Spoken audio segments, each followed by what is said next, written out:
Good afternoon, everyone. You're welcome to the 12 p.m. bilingual newscast on Equinox Television. We begin the first part in French with you, Nadine Yambo. Bonjour. Bonjour, Innocent Nazé. Mesdames et messieurs, bonjour. Merci de rester sur Equinox Télévision. En ouverture de ce journal, évoquons la gestion de la crise anglophone. Le Sénat américain adopte une loi et une série de résolutions internationales interpellant à la fois le gouvernement camerounais et les groupes séparatistes armés sur l'urgence de mettre un terme aux violences armées dans les régions du nord-ouest et du sud-ouest Cameroun.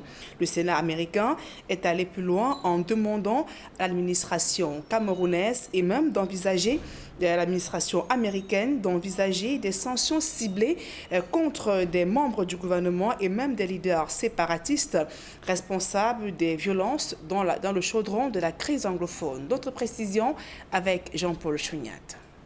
Dans sa résolution 684, adoptée au premier jour de l'an 2021, le Congrès américain accuse la France de ne pas jouer franc jeu dans la recherche des solutions à la crise en cours au Cameroun anglophone. Ces parlementaires américains critiquent le choix de Paris à ne point soutenir une action internationale plus forte, à même d'endiguer les atrocités commises sur le terrain. En d'autres termes, pour les locataires du Capitole à Washington, l'Élysée refuse de peser de toute son influence diplomatique et militaire dans cette affaire, préférant protéger ses intérêts économiques et géostratégiques dans le pays.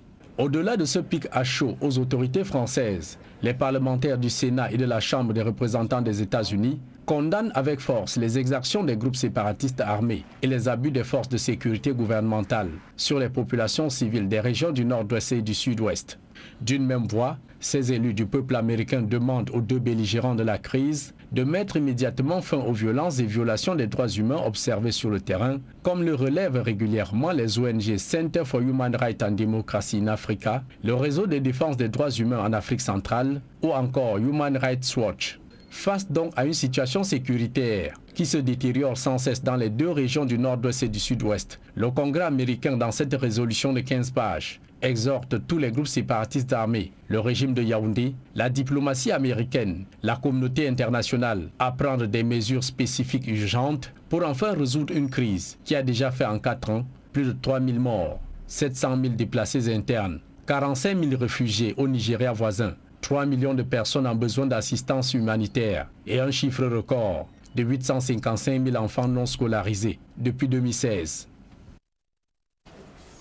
Autre actualité au cœur de ce journal, à l'instar de plusieurs projets au Cameroun, l'autoroute Kribi-Idé à Lolabé connaît des problèmes d'indemnisation. Les populations se plaignent de n'avoir pas reçu jusqu'ici aucun radis depuis l'expropriation.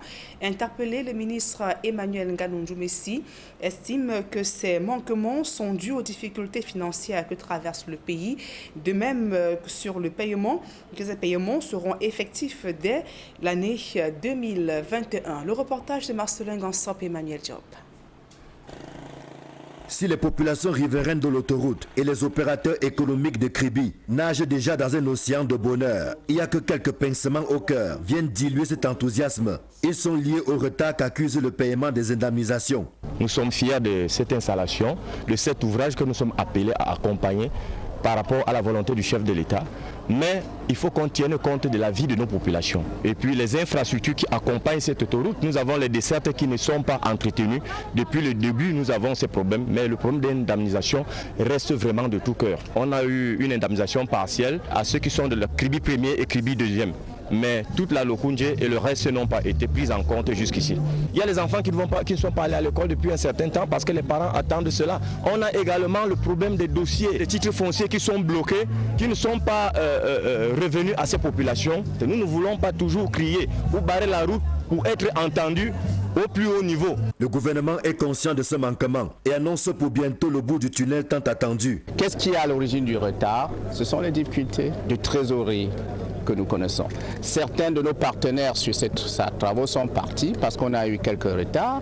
Vous êtes sans ignorer qu'il y a la Covid-19, vous êtes sans ignorer qu'il y a la mévente de notre pétrole. Vous êtes sans ignorer qu'il y a la crise économique et financière à travers le monde. Mais quoi qu'il en soit, le Cameroun tient, par sa résilience, à réaliser ses vraies infrastructures. J'ai félicité ces riverains qui ont fait œuvre de patience. Dès le mois de janvier prochain, avec la rentrée des ressources, ils seront payés, surtout qu'ils sont tous connus et les documents juridiques sont prêts. Des assurances du ministre des Travaux publics qui apaisent le cœur en attendant leur concrétisation. Il faut préciser que ce projet intègre également la construction de 18 points d'eau et des passerelles piétonnes au profit des populations riveraines. Tout autre chose à présent, dans le département du Mungo, région du littoral, le maire et ses collaborateurs ont été appelés à accélérer le développement de cette localité et de même promouvoir la paix. Ce sont les recommandations faites lors de la cérémonie d'installation. Le reportage de Cyril Djemba et Julie Nguehiandi. Travailler pour le bien-être des populations, instaurer un climat de paix, promouvoir le développement de la localité, telles sont quelques missions assignées à Jean Kouété et ses collaborateurs, récemment installés dans leurs fonctions de maire et maire adjoint dans la commune de Melon, dans le département du Mungo. Une zone où l'activité agricole se heurte à l'enclavement des routes. Qui ne nous oublie pas pour les pistes du champ. Parce que sortir du champ, c'est trop pénible. La promesse qu'il nous avait faite. Le préfet du Mungo, qui procède à l'installation du maire, insiste sur le respect de la feuille de route qui lui est dressée. Le maire doit mettre en œuvre la politique de décentralisation, doit promouvoir le développement socio-économique de sa commune, tel que prescrit justement par le code de la décentralisation. Nous rappelons à M. le maire et à ses adjoints les contours juridiques, les contours légaux qui doivent encadrer cette mission visant la promotion du développement de la localité. Jean Kouété, quant à lui, dit être conscient des défis qui l'attendent et pense rectifier le tir au moment où il entame son second mandat. À faire beaucoup de choses dans le but de faire notre travail qui est celui-là. Nous avions accepté d'aider les populations à sortir de la misère.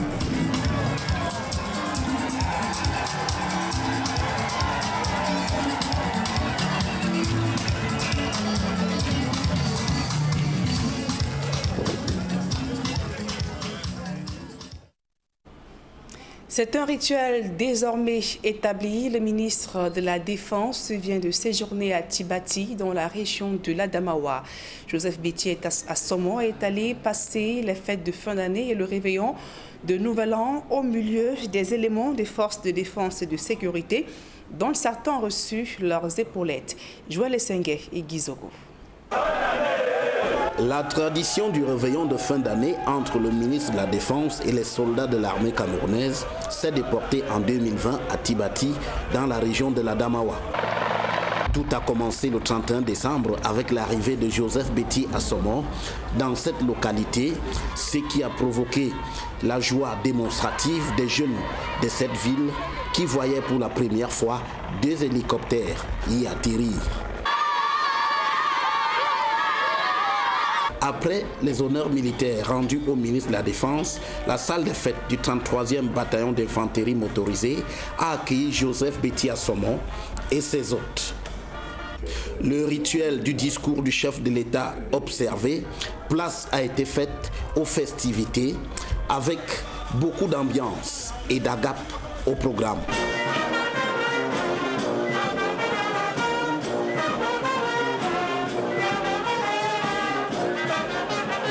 Le lendemain, le 1er janvier 2021, le temps des récompenses avait sonné avec les promus au nouveau grade. Au total, une quarantaine de lauréats, dont 8 officiers, parmi lesquels Cyril Atonfak Ngemo et Georges Etemé.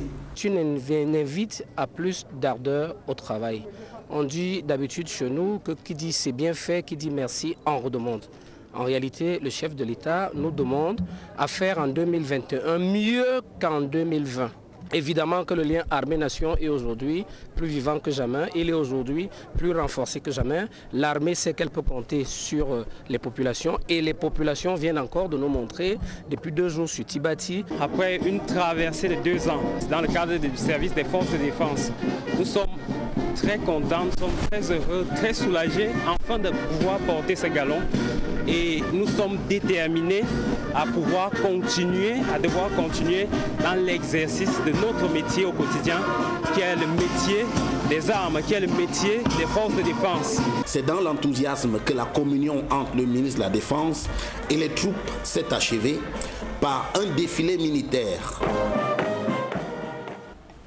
L'actualité sportive à présent, à une dizaine de jours du CHAN 2020, le Cameroun, ou du moins l'équipe nationale de football APRIM du Cameroun accumule des contre-performances.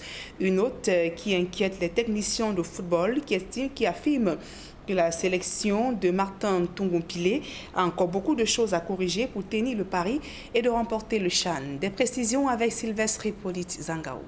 4 matchs, 2 défaites, 2 nuls. C'est le bilan de l'équipe nationale de football APRIM du Cameroun lors de ses dernières sorties. À une dizaine de jours du CHAN, l'équipe de Martin Tungumpile ouvre le bal le 16 janvier contre le Zimbabwe au stade omnisport Amadou Ahidjo de Yaoundé. Pour le technicien de football Henri Manga, cette sélection a encore beaucoup de choses à corriger pour atteindre les objectifs qui lui sont fixés. Un axe central très poreux, une concentration de balles approximative après la médiane, parce que cette équipe du Cameroun a ce véritable problème, conserver le ballon dans la phase d'approche, même si de temps en temps elle joue bien sur le plan latéral, mais lorsqu'il faut engager des actions de rupture, donc il faut forcer la défense centrale adverse, il n'y a vraiment pas un attaquant qui a du cran. Le Cameroun qui dispute le tournoi Mini-Chan, organisé par la Fédération camerounaise de football, a fait jeu égal contre l'Ouganda, 1 but partout, et a été battu par le Niger, 2-1. Une défaite qui suscite des inquiétudes, affirme Henri Manga. Ce Lion APRIM inquiète sérieusement. Le ministre de l'Éducation physique est parti du stade avec un visage complètement fermé. Ça augure franchement beaucoup d'inquiétudes avant le début de ce CHAN sur le plan sportif. Une dizaine de jours donc pour rectifier le tir. Selon les prescriptions du ministre des Sports et de l'Éducation physique, les Lions APRIM doivent se qualifier pour la finale du CHAN et tout mettre en œuvre pour la remporter. Donc, vous l'avez donc suivi tout à l'heure dans la sélection APRIM du Cameroun qui accumule des contre-performances à une dizaine de jours du CHAN 2020. Une note donc qui inquiète les techniciens de football. Ils affirment que l'équipe de Martin Tungumpile a encore beaucoup de choses à corriger pour tenir le pari et remporter le CHAN 2020. À présent, la deuxième partie de ce journal avec vous, Innocent Nazi. Exactly, Nazin Yambo. Good afternoon to you once again and to our viewers. Good afternoon, thanks for staying with us. The Minister of Public Health, Dr. Manawda Malachi, has announced the arrival of 80 new dialysis machines. That will be this January the 5th, 2021 at the Bamenda Hemodialysis Center to replace the obsolete ones which went out of use. On his Twitter handle, Dr. Manawda Malachi says tests will be immediately carried out and also stating that the center has not been closed as earlier announced by the director of the Bamenda Regional Hospital. That later was contested by the Northwest Regional Delegate for Public Health and patients after the director's announcement had been moving out of the region to other hemodialysis centers in towns in Cameroon for their tests. And we stay in Bamenda Northwest region to say that the ghost town continued on Monday, the first Monday in the month of January 2021, despite the announcement that was made by the Bamenda City Mayor that a special measure will be put in place to stop the operation Ghost Town, and equally yesterday local administrative authorities like the divisional officers for Bamenda 2 and 3 when selling shops that respected the operation Ghost Town. Smajikan gave a report. December 24th, 2020, Paul Tambeng, the city mayor of Bamenda, says Ghost Town will be history in 2021. Many no try that thing don't go work again. All we go assemble like one man, all we go tell the period when no one will prosper, so we don't test that they are salt and you don't begin bitter for the mouth. I will not want them anymore. This was during a rally that pulled some business persons around the commercial avenue of Bamenda. The gathering, according to the city mayor, was one for the population to say no to ghost town and yes to development.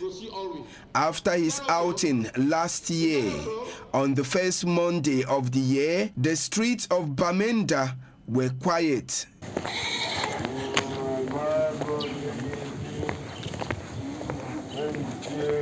Business places locked.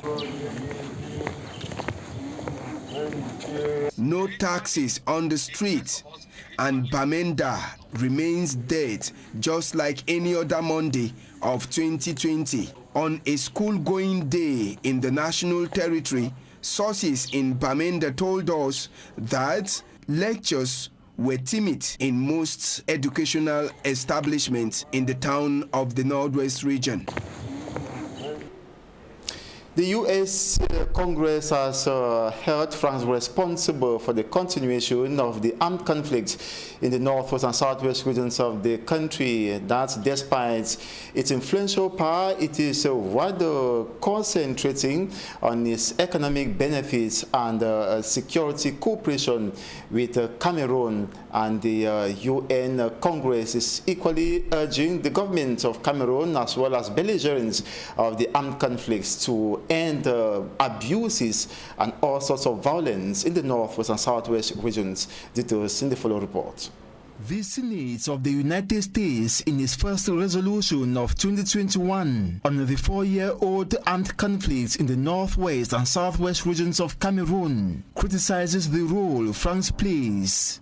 It says France is more interested in economic and security cooperation in the country, but does not sufficiently use its influential power to criticize and bury the atrocities being committed in the Anglophone regions by warring parties, or support a very strong international action to find a lasting solution to the armed conflict. On the other hand, the Senate of the United States, in its 15-page resolution document published on January 1st, 2021, adopted Resolution 684 related to the Anglophone crisis, which condemns all abuses committed by the military and separatist groups, with endless pressure on the government of Cameroon to adhere to its responsibility to guarantee security of people and protect their constitutional rights, irrespective of their identity or political opinion. In the same resolution, the U.S. Senate urges all belligerents of the conflict, the government of Cameroon, U.S. offices in charge of external relations, to take specific and stringent measures to resolve what it terms ongoing civil war in Cameroon. According to the U.S. Congress, still, government forces and armed groups in the two English-speaking regions must put an end to all sorts of violence and respect rights of all Cameroonians, as well as open doors for a veritable inclusive dialogue so as to end the armed conflict. Meantime, human rights groups and other non-governmental organizations document over 3,000 deaths since 2016 to present, with 700,000 persons displaced by the armed conflict, which has caused at least 3 million others in dire need of humanitarian assistance and prevented over 855,000 children from going to school. Religious authorities in the southwest region of Cameroon have pledged that they will not relent efforts in ensuring that the armed conflicts in the two English-speaking regions comes to an end. They were meeting at the Omnisport, as a Moliko Omnisport Stadium in Boya, southwest region. Derek Jotto was there and compiled this report. People of Israel cried for over 400 years, and you call a man Moses, Exodus chapter. Faith-based leaders with their followers are in an arena crying to God for peace.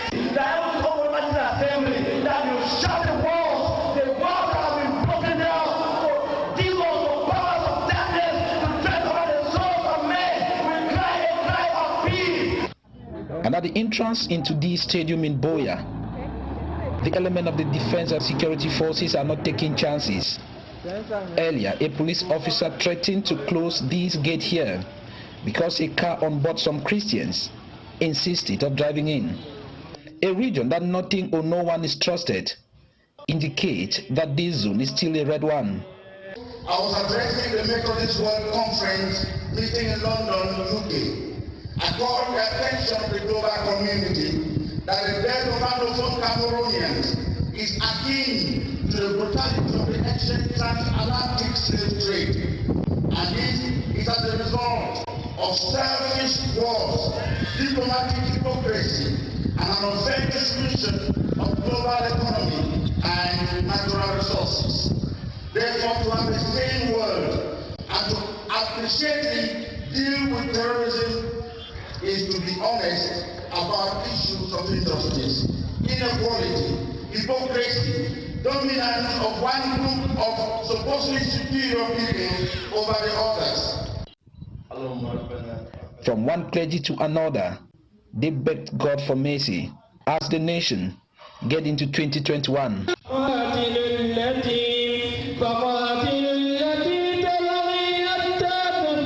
Looking within, a call for sincerity came forth. When pastors need to worship other pastors, when broken men of God people fight against one another, when they cannot sit on the same table and eat, and they stand and say peace, that peace is fair. These religious leaders, while praying to God, reminded all that one day, each and everyone, including those fighting to protect or to take this or that territory, either for personal or general interest, will become weak by nature and subsequently answer the call of nature, which is death, and everything will be left behind.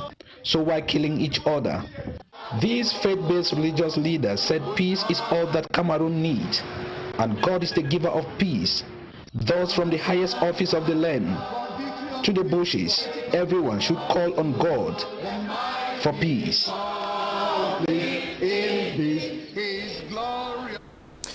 And today marks day 2 of the second term of the 2020-2021 academic year. And our reporter Immaculate Fogwe went yesterday touring some educational establishments to see how resumption was. She came back with the following report. It is exactly 7:30 a.m. and students of the Yashika College in Yassa, Douala 3 subdivision, are on the assembly ground receiving instructions from their discipline masters. For some students, day 1 of school resumption started on a bad foot as they were punished for late coming. Students have answered present. The enrollment is encouraging. 99.9% of the students are there. So we are very impressed. We are very much happy about that. The only issues that we have that we've noticed is that most of the students came late. Most of the students came late. They arrived late this morning. Maybe it is because they still have the festive seasons, the 2-week festive seasons in their heads. So they sleep and forget that today is school resumption. Students who came to school looking unkempt, that is, not respecting official hairdressing code, were sent back home.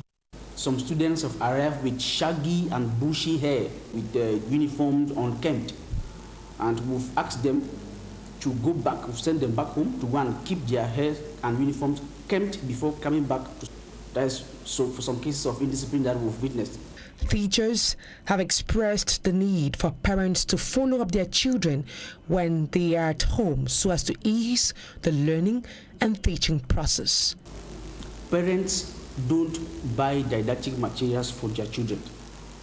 It makes learning difficult, meaning that there is no follow-up. Apart from didactic materials, there is no parental follow-up at home. So parents, they give us their children, then they abandon them to us. At Government High School Manjo in Loom, Mungo Division of the Littoral region, the respect of COVID-19 measures is obligatory. Anyone entering into the campus must be wearing a face mask and their temperatures checked at the gate. While on campus, washing hands with water and soap is obligatory. A good number of students were sent back home because they came late. Our last stop was at Government Technical High School in Loom. Here, cases of indiscipline as well as the non-conformity of COVID-19 measures were registered, causing many students to be sent back home. Some students say they are aware of the work that awaits them and that they are ready to put in effort. I was not satisfied with my first term results. Today, our principal has asked us to get to work. I am very determined this time around. The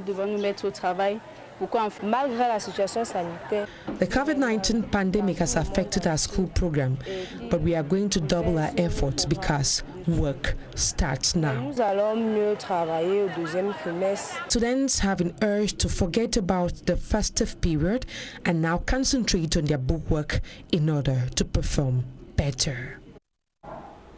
And that's the end of this 12 p.m. bilingual newscast on Equinox Television. Thanks so much for watching. Do have a splendid day. Nadine Yambou, bonne journée à vous aussi. Merci, meilleur à vous, Innocent Nazé. Fin de ce journal, mesdames et messieurs.